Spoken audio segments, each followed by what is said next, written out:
Assalamualaikum warahmatullahi wabarakatuh. Perkenalkan, nama saya Nisa Nazmiatur Rohma dengan NIM 238100179. Di sini saya akan memaparkan materi tentang sejarah peradaban Islam modern di Afrika Utara.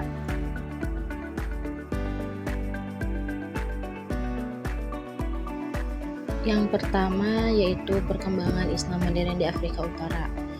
Perkembangan Islam modern di Afrika Utara merupakan proses kompleks yang mengalami transformasi signifikan sejak era kolonial hingga pasca kemerdekaan.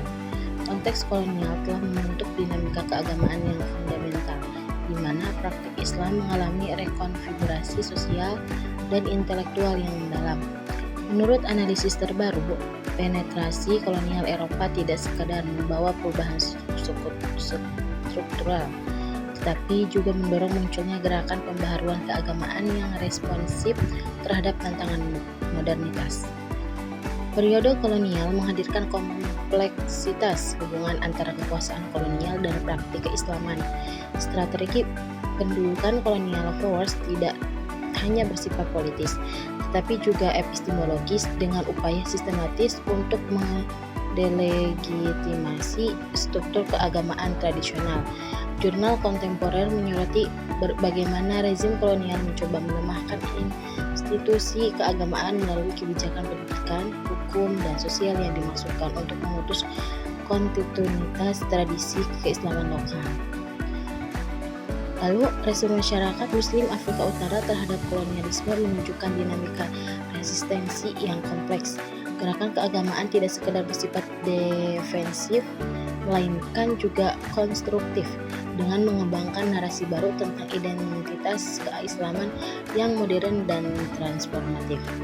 Penelitian mutakhir menunjukkan bahwa pemikir Muslim di kawasan ini berhasil mengintegrasikan prinsip-prinsip keislaman dengan konsep-konsep modern seperti nasionalisme, demokrasi, dan hak asasi manusia. Pasca kemerdekaan, Islam mengambil peran sentral dalam proses pembentukan identitas nasional. Studi terbaru mengungkapkan bahwa negara-negara seperti Aljazair, Maroko, dan Tunisia mengalami proses negosiasi kompleks antara model sekularisme dan Islamisme. Menariknya, Islam politik tidak sepenuhnya menggantikan model negara bangsa, melainkan berinteraksi dan berkompromi dalam ruang publik yang dinamis. Perkembangan kontemporer menunjukkan transformasi signifikan dalam ekspresi keberagaman di Afrika Utara. Generasi muda Muslim saat ini mengembangkan pemahaman keagamaan yang lebih cair dan adaptif, mengintegrasikan teknologi digital dan wacana global ke dalam praktik keislaman mereka. Jurnal ilmiah yang kedua yaitu ada tokoh-tokoh Muslim pembaharu di Afrika Utara. Yang pertama itu ada Rashid Ghannouchi dari Tunisia, pemimpin gerakan Ennahda yang mengembangkan konsep Islam demokratis yang mengintegrasikan prinsip-prinsip demokrasi dengan nilai-nilai keislaman. Ghannouchi berhasil merumuskan pendekatan moderat yang menekankan dialog, toleransi, dan partisipasi politik dalam rangka pemikiran Islam kontemporer. Lalu tokoh dari Mesir yaitu Muhammad Abdul Wahab El-Effendi menjadi sosok penting dalam mendorong reinterpretasi progres ajaran Islam. Melalui karyanya, ia mengembangkan pemikiran tentang pluralisme dan dialog antar peradaban, yang khususnya menekankan pentingnya rekonsiliasi antara tradisi keagamaan dan nilai-nilai modern. Pemikirannya yaitu memberikan kontribusi signifikan dalam mendekonstruksi pandangan dikotomis antara tradisi dan modernitas dalam konteks Islam Afrika Utara. Selanjutnya itu ada Nasir Hamid Abdul Zahid dari Mesir, merupakan tokoh pembaharu yang kontroversial namun berpengaruh. Melalui pendekatan hermeneutika, ia mengembangkan metodologi penafsiran Al-Quran yang kontekstual, yang memandang teks suci sebagai produk historis yang memerlukan pembacaan ulang sesuai perkembangan zaman. Pemikirannya yaitu membuka ruang kritik epistemologis terhadap penafsiran keagamaan yang rigid dan tertutup. Lalu ada Muhammad Arqon intelektual kelahiran Aljazair, yaitu memberikan kontribusi akademis yang mendalam dalam tradisi pemikiran Islam. Ia mengembangkan pendekatan antropologis dan epistemologis yang kritis terhadap pembacaan tekstual Islam, mendorong reinterpretasi komprehensif terhadap warisan intelektual Islam. Arkon menekankan pentingnya diskonstruksi wacana keagamaan yang mapan dan membuka ruang bagi pemahaman yang lebih dinamis dan kontekstual. Selanjutnya itu ada Aminah Wadud. Meskipun Aminah Wadud berasal dari Amerika, namun ia memiliki pengaruh signifikan di Afrika Utara melalui pemikirannya tentang feminisme Islam. Karyanya yaitu memberikan perspektif baru tentang penafsiran Al-Quran dan yang sensitif gender, membongkar konstruksi patriarki dalam interpretasi keagamaan tradisional. Pemikirannya yaitu mendorong diskursus tentang kesetaraan dan hak-hak perempuan dalam konteks Islam kontemporer. Yang terakhir yaitu ada Abdul Karim Soros dari Iran.